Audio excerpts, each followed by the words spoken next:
Quem é Jesus para você? Será que Jesus para você é um mestre? Será que Jesus para você é um grande parceiro em todas as dimensões da vida? É necessário se verificar se estamos realmente debaixo do senhorio de Cristo. E estamos falando de um Senhor que entregou a sua vida por nós. Pedro chega assim para Jesus e diz: Senhor, afasta-te de mim, porque eu sou um homem pecador. E aí Jesus disse a Simão: não tenha medo, de agora em diante você será pescador de homens. Deixe Jesus ressignificar a sua vida.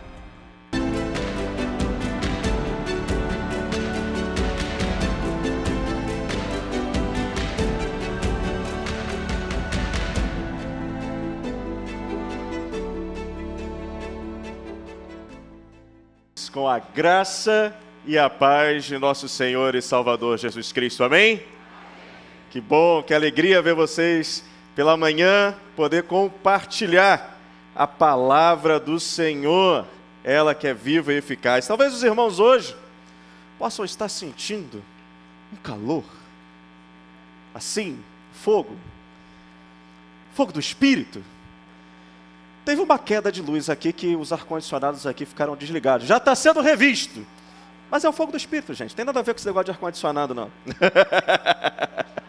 Mas fiquem tranquilos que já recebi aqui um alô da administração e até já hoje à noite vai ter a apresentação das nossas crianças. Aliás, se você não estava ligado nisso, se ligue, porque olha, tá top. Aqui já tem algumas coisinhas já sendo arrumadas aí, porque olha, vai ser uma bênção e todos nós estamos mais do que convidados e convocados a estar aqui mais à noite às 18 horas para juntos louvar com os nossos pequeninos.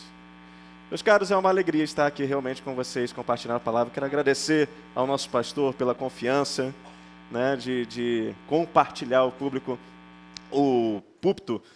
conosco.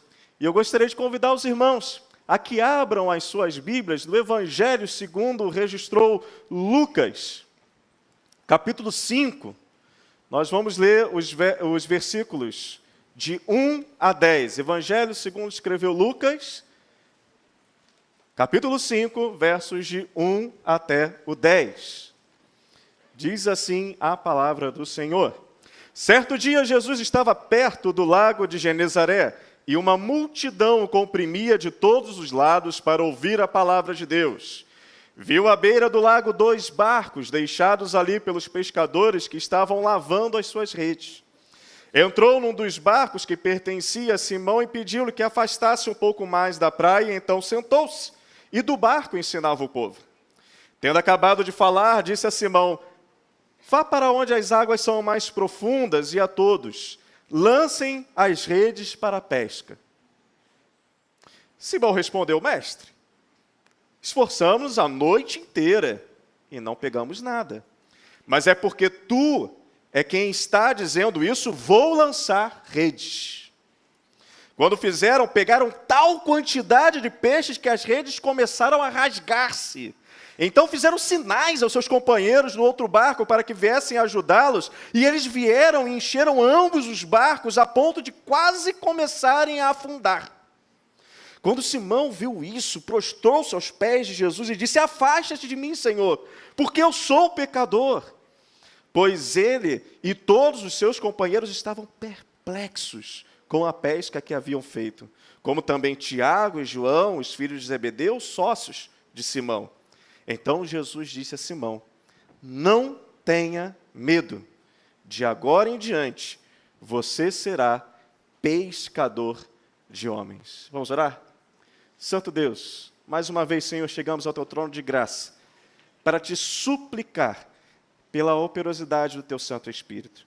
De maneira, Senhor, que as palavras da minha boca e o meditar do meu coração sejam tão somente inspirados pelo teu Santo Espírito, para a honra e glória do teu nome.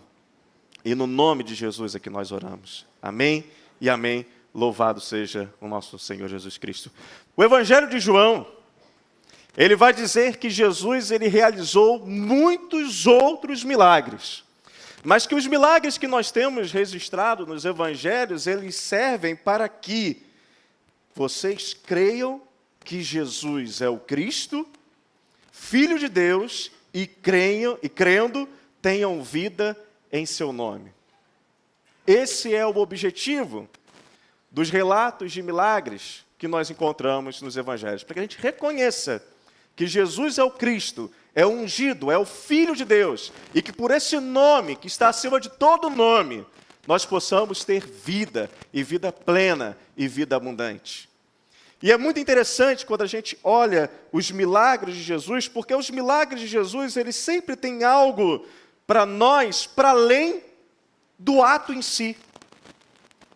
Nós tivemos aqui, por exemplo, na semana passada, o pastor Adoniran, em que ele trouxe aquele milagre do homem que tinha a sua mão ressequida e que teve a sua mão restaurada. E ele falando da importância que temos, como Jesus, de trazer este que tem limitações, esse que tem dificuldade física, para o meio da comunidade. Porque é uma pessoa que precisa ser vista. Você percebe que sempre tem algo além. É muito interessante a gente acessar os registros dos milagres que Jesus fez e perceber essas nuances. Que muito mais do que um ato em si miraculoso, ele está ensinando algo para os seus seguidores. E não é nada diferente nessa situação aqui. Porque eu imagino que talvez muitos dos que estão aqui hoje, aí, e que já oraram, já louvaram, mas eles estão orando, louvando, de certa forma, em conflito interno. Talvez por estarem inseridos dentro de um cenário desanimador. Dentro de um cenário em que as redes estão vazias. Em que a esperança está se desvanecendo, está se apagando, está diminuindo. E quem sabe hoje estão aqui já, talvez com o sentimento de querer desistir. De deixar de esperar já coisas boas, de estar tão decepcionado, que está com receio de sonhar. E diante do relato desse milagre, a primeira coisa que eu gostaria de compartilhar com vocês hoje é que Jesus, mesmo no seu fracasso, às vezes ele aproveita o teu fracasso para poder te chamar a atenção. Situações dessa, como Pedro estava cansado, de mãos vazias, desapontado, foi justamente nesse momento em que Jesus ele se volta para Pedro para falar com ele e para ensinar a Pedro algo tão importante que cruzou séculos e milênios e que chega a nós no dia de hoje. Então, de repente, você está aí com o seu casamento, com o seu relacionamento matrimonial, um tanto quanto tumultuado. As coisas estão assim, tanto quanto esquisitas. Às vezes um já está querendo até desistir e pular fora. Ou isso já está passando no seu coração, de desistir e pular fora. Esse é o momento em que Jesus ele quer falar com você. Apesar do aparente fracasso do seu casamento, Jesus ele tem algo a falar para você. Ele quer te ensinar hoje, talvez um homem que você tem que ser. Porque muitos casais, e estou dizendo até casais crentes, ao momento de se casarem, eles pedem a bênção de Deus. Mas às vezes esquecem do Deus da bênção. E no cotidiano da vida, eles tomam deliberações e direções segundo a sabedoria deles, ignorando total e completamente a sabedoria de Deus e aquilo que Deus quer para eles como propósito quando os uniu. Às vezes você é um pai que deseja ter um filho que não vem, que ainda não veio, que ainda não chegou. Você às vezes é um casal que está bem, mas que o filho ainda não chegou. história, eu posso dizer, essa seria a minha situação. É a minha situação não digo de aflição, mas vocês sabem que eu e Fernanda, a gente tem tentado e não tem chegado. Mas, desde o primeiro ano meu de aniversário, no meu cartãozinho vem escrito assim, primeiro ano, aniversário Pedro, e um versículo, tudo fez Deus formoso no seu devido tempo. Eclesiastes 3:11. Qual o versículo que estava no nosso convite de casamento? Tudo fez Deus formoso no seu devido tempo. Então a gente se pergunta, o que Deus tem a falar comigo nesse tempo? Qual é o caminho que eu preciso aplainar ainda para a chegada dele? A ansiedade que talvez eu preciso ainda administrar. Uma coisa é fato, meus irmãos, é nesse momento que a gente tem que ter fé. E eu quero compartilhar uma coisa bem pessoal com vocês, como eu já estou fazendo, né? Estamos em campanha da reforma aqui da frente da igreja, da Meriti. Dia 7 de setembro eu fiz a minha contribuição. Recentemente, Fernanda fez a dela. Mas os tesoureiros devem estar achando estranho, porque tem um registro lá meio doido. Está assim, Pessoa Lopes Barbuto. Eu não sei se Deus vai me dar. Eu não sei se sim ou não sei se não. Mas eu sei de uma coisa, quando o meu filho nascer, ele já será um contribuinte da obra que está sendo feita lá. Já está lá, já está na terceira parcela. Está nem na barriga da minha esposa ainda, mas ele já está ali na terceira parcela da sua contribuição para a obra da igreja. Porque mesmo quando a gente está diante de aparentes dificuldades, a gente precisa exercitar a fé, precisa aguçar os nossos ouvidos para a voz de Jesus. E se eu falo daquele filho que você deseja ter e ainda não veio, talvez você tenha um filho também, e que você já está quase desistindo dele. Porque ele se envolveu e se embrenhou em caminhos tão dissonantes e tão diferentes daquele que você planejou para ele. Mas Jesus, ele quer falar contigo hoje. Ele quer orientar você hoje. Ele quer estar junto com você hoje num autoexame, para entender o que nesse caminho aconteceu. Por que que os princípios e valores que você tem não foram capturados da maneira adequada pelo seu filho? Ou talvez você precisa rever os seus princípios e valores para que você tenha princípios e valores excelentes e concernentes ao reino de Deus, para poder passar a esse seu filho que está em dificuldade. Meus irmãos, Deus pode usar o nosso fracasso para chamar a nossa atenção e alinhar caminhos. Talvez você esteja aqui agora numa situação desafiadora do seu trabalho, em que você quer colocar, de repente, a toalha no chão. Você já não está mais suportando a pressão. E aí, meu amor, você me dá a permissão? Ano passado, Fernanda estava vivendo o inferno no trabalho dela. Domingo passado eu estava aqui no chamado geral, e aí eu falei, né, que eu casei com uma concurseira. E a concurseira, qual é o lema do concurseiro? Você estuda até passar. Da mesma forma, o crente também tem que estudar até passar, para a glória. Né? E aí, então, veio o grande sonho da Fernanda, se realizou, ela passou no concurso público que ela mais queria passar. E ela foi designada para uma área que não tinha nada a ver com o que ela gostava. Mas estava feliz, porque ela passou para o grande concurso que ela estava querendo. E aí, sem ela procurar, chamaram ela para uma função, e para colocar ela naquela função. Ela estava procurando uma outra coisa, não sabe-se como, né? O currículo dela chegou lá para um chefe, lá do não sei do que, e aí ela foi chamada e foi, então, empossada numa função.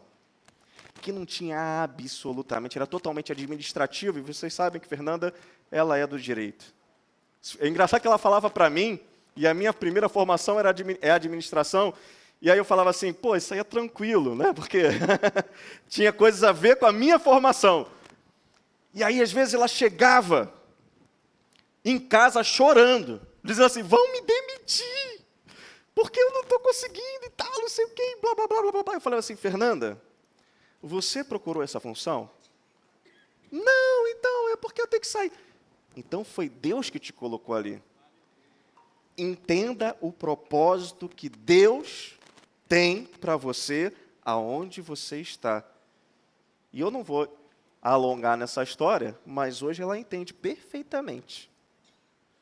Porque o cargo que ela lá, quando namorava comigo, dizia que era o sonho da grande realização dela, hoje ela está nesse cargo. Mas ela precisou passar por isso. E nesse tempo de inferno, a gente sabe como sofre, né? A gente sofre junto com o cônjuge.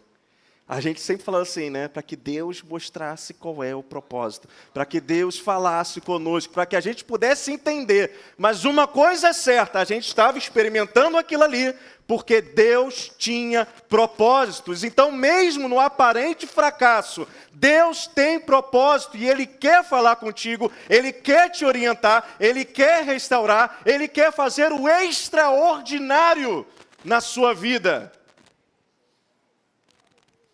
E a segunda coisa que eu gostaria de considerar com vocês é justamente isso. É que Jesus, Ele é poderoso para reverter cenários desanimadores.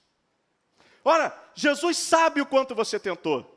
Jesus sabe o quanto você deu murro em ponta de faca.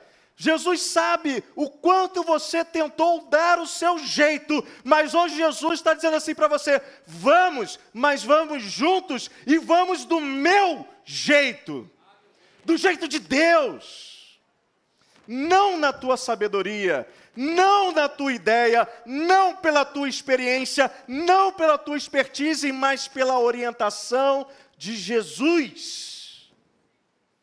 Mesmo que você esteja lutando aí, talvez já numa situação complicada de depressão, muita mágoa, lembranças tristes, desemprego, dificuldade financeira, Jesus, Ele quer agora te interpelar para te dar o direcionamento para a vida e vida plena, vida e abundância, para a paz, paz que excede todo o entendimento, que é a despeito de qualquer cenário que você possa estar vivenciando nesse momento.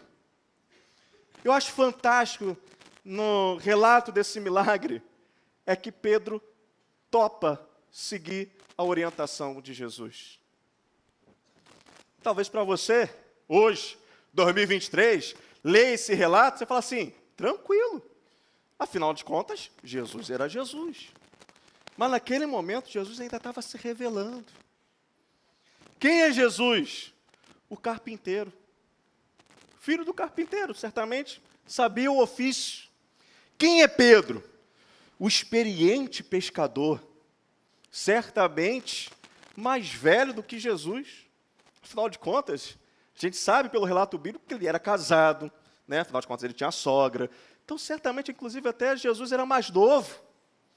Então, o que esse homem de 30 anos tem para poder passar para esse pescador experiente, que já trabalha há anos naquele ofício, e que sabe exatamente quando um mar está para peixe e quando um mar não está para peixe? E aí segue o registro bíblico, Simão respondeu, mestre, esforçamos-nos a noite inteira e não pegamos nada. Mas, porque és tu que estás dizendo, vou lançar a rede. E aí o relato continua, quando fizeram, pegaram tal quantidade de peixe, que as redes começaram a rasgar-se. Então fizeram sinais, eu fico imaginando Pedro ali desesperado, aquela rede, querendo rasgar os peixes que tinham pego, iam embora. Ele falou, vem cá, vem cá, vem cá, vem cá, vem cá. E aí os outros colegas vieram junto com os outros barquinhos, encostando um no outro, pegando a rede lá, jogando uma parte para um barco, outra parte para o outro, para poder acomodar toda aquela peixarada lá que estava sendo pescada naquele momento. E aí diz assim, e eles encheram ambos os barcos a ponto de quase começarem a afundar. Não fazia sentido nenhum, meus irmãos, jogar a rede no mar. Vocês tiveram a oportunidade, às vezes quando eu tiro férias, eu tenho um lugar de refúgio de férias curtas que é Paraty. Eu gosto de ir lá para Paraty. Aquele lugar para mim ali é maravilhoso e tal. E aí quando você vai com aquele barco ali de escuna, para pegar aquelas escunas, e aí você para no meio do mar, o pessoal da embarcação já malandramente joga uns bagulhinhos assim no mar, para poder os peixinhos virem, né? Aí você vê aqueles peixinhos, você coloca aquele snorkelzinho, vê peixinho e tal, não sei o quê. Os peixinhos já são adestrados, né? Eles sabem que quando uma embarcação para ali, joga um bagulhinho, e ele já vem, apesar do barulho de barco. Só que barulho de barco em lugar de pesca, peixe foge. Barulho de gente em lugar de pesca, o peixe foge. Ora, tinha uma multidão na beira da praia, aquele movimento todo. Já tinha passado o horário da pesca, que acontecia de madrugada. Não fazia nenhum sentido jogar a rede no mar.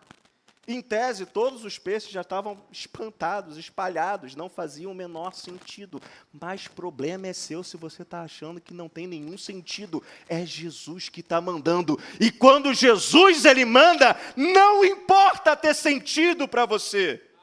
Porque Ele é Senhor de tudo, de todos. A sabedoria nossa não é nada diante da sabedoria de Deus. E a gente sabe lá por aquilo que Paulo escreve aos Coríntios, que para nós, às vezes a sabedoria de Deus parece loucura, mas o meu pedido para você hoje é se jogue na loucura de Jesus. Seja obediente, mesmo que não te faça lógica, porque assim você consegue experimentar o extraordinário que Deus tem para você. Se o Espírito Santo te direciona a fazer algo, vá, porque é o Senhor que está te mandando. E a terceira e última coisa que eu gostaria de considerar com vocês hoje é que Jesus, Ele ressignifica pessoas. O meu último convite para você é deixar Jesus ressignificar a sua vida. Eu fico pensando ali com Pedro olhando para aquela situação. O barco ali parado, cheio de peixe. Aquilo tudo não fazia o menor sentido para ele. Só que começou a fazer sentido para ele quem era Jesus. Quando ele obedeceu a Jesus, começou a fazer sentido para ele quem é esse que estava ensinando aquela multidão. E a partir do momento que você consegue entender quem é Jesus, te fica claro e absolutamente claro quem é você. E os meus braços aqui teriam que ter uma distância infinita para poder ilustrar a diferença de quem é Jesus e de quem somos nós. Por isso que Pedro, ele diz o seguinte: afasta-te de mim, Senhor, porque eu sou um homem pecador. E aí o convite de hoje é a gente começar a pensar quem é Jesus. Quem é Jesus para você? Será que Jesus para você é um mestre? Será que Jesus para você é um grande parceiro em todas as dimensões da vida? Ou será que Jesus para você é Senhor? Ora, os próprios discípulos, em um momento do registro do Evangelho, lá de João 13, A sutileza e a delicadeza de Jesus aqui foi excelente. Que ele falou assim: vocês me chamam de mestre e senhor? Muito bem, vocês estão certos. Eu sou senhor e mestre. Hoje em dia a gente vê a opção de livro, né? Jesus, o maior pedagogo que já existiu. Jesus, o maior psicólogo que já existiu. Jesus é Senhor. É necessário se verificar se estamos realmente debaixo do senhorio de Cristo. Porque dizemos que nós somos servos e conservos, e um servo, ele obedece até a ordem absurda do seu Senhor. E estamos falando de um Senhor que entregou a sua vida por nós. E aí o que eu acho mais interessante é que Pedro ele chega assim para Jesus e diz: Senhor, afaste-te de mim, porque eu sou um homem pecador. Porque ele e os seus amigos estavam perplexos com a pesca que haviam feito. E aí Jesus disse a Simão: não tenha medo, de agora em diante você será pescador de homens. Deixe Jesus ressignificar a sua vida. Eu não sei o que você é hoje. Você é um advogado? Você precisa ser um advogado do Senhor. Você é um médico? Você precisa ser um médico do Senhor. Você é uma secretária? Tem que ser uma secretária do Senhor. Você é um atendente de balcão de farmácia? Você tem que ser um atendente de balcão de farmácia do Senhor. Não importa o local onde você esteja, você sempre tem que ter em mente que você tem dono, comprado a preço de sangue, não com prata, não com ouro, que a traça corrói, que o bicho come, mas com o precioso sangue de Cristo, derramado daquela cruz do Calvário, que era o lugar onde eu e você deveríamos ser postos, para que a justiça de Deus se cumprisse, mas Deus, no seu infinito amor, Ele manda Cristo Jesus, e Ele então paga esse preço precioso do seu sangue vertido na cruz do Calvário, para a nossa redenção, para a nossa compra. Eu não sei, meu irmão, como é que está a sua situação agora. Eu não sei você que está nos visitando agora. Como está a sua situação? Talvez uma situação dessa como Pedro, de desânimo, de dificuldade, em que fica difícil ter uma expectativa de um futuro certo. Mas o meu convite para você no dia de hoje é que você faça coro com Pedro. E que diga para Jesus: Jesus, até aqui eu tentei do meu jeito. Mas a partir desse momento, é do teu jeito.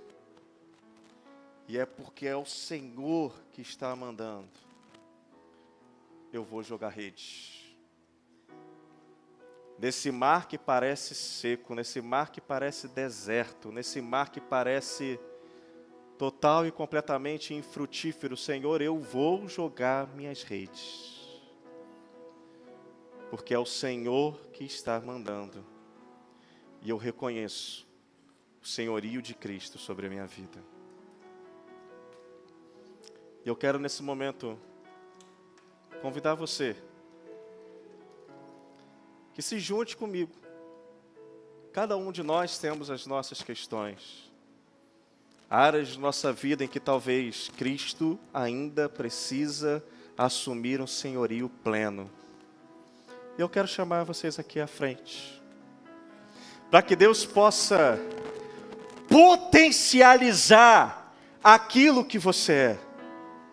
Você que está com a sua família em dificuldades, venha junto comigo e vamos juntos clamar ao Senhor, para que o Senhor potencialize as nossas mãos, para que Ele seja aquele que guie as nossas necessidades. Vamos colocar de pé, nós estaremos aqui agora adorando ao Senhor, e enquanto nós estamos adorando ao Senhor, eu peço que você que chegue à frente, você que está enfrentando dificuldades na sua área de trabalho, e na sua área de trabalho você percebe que muitas vezes o Senhor ainda não é totalmente Senhor da tua história profissional.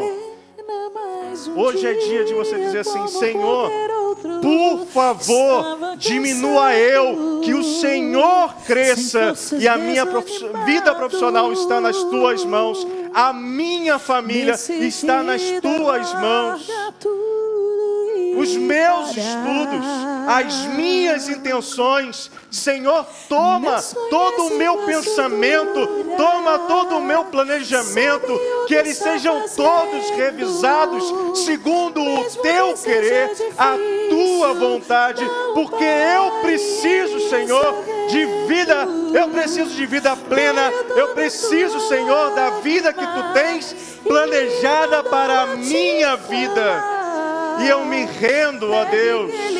Ó Cristo, eu te chamo para a história da minha vida de uma maneira especial nessa manhã. Porque o teu nome é o nome que está acima de todo nome. O teu nome é o nome que eu quero honrar em todos os aspectos da minha vida. Nada estará escondido diante dos teus olhos. Nada, Senhor, não será submetido à tua vontade. É o teu querer, é o teu desejo, são os teus propósitos que eu estou aqui, Senhor, para realizar conforme a tua boa, perfeita e agradável vontade, Senhor. É o que nós oramos nesse momento como igreja. Ó Pai, achegue-nos, Senhor. Chegue-nos, Senhor, ao teu povo. Escuta, Senhor, o clamor desses irmãos que aqui chegaram à frente. Ó Deus, sonda, Senhor, os seus corações. Talvez, ó Deus, situações em que eles mesmos não conseguem verbalizar diante de Ti. Mas, ó Deus, nós estamos aqui com o coração unido, Senhor, entendendo que Tu és soberano, entendendo, Senhor, que Tu tens senhorio sobre as nossas vidas. Ó Senhor, nós não queremos decepcionar, Senhor, a Ti. Pouco importa, homens, pouco importa, Senhor. Nós queremos estar no centro da Tua vontade, Senhor.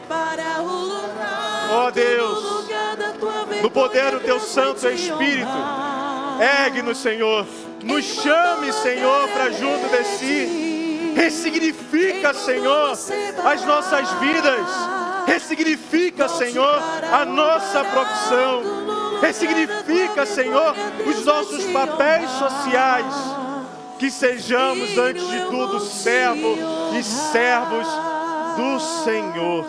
É o que nós te pedimos, ó Pai, no nome santo de nosso Senhor e Salvador Jesus Cristo. Amém e amém.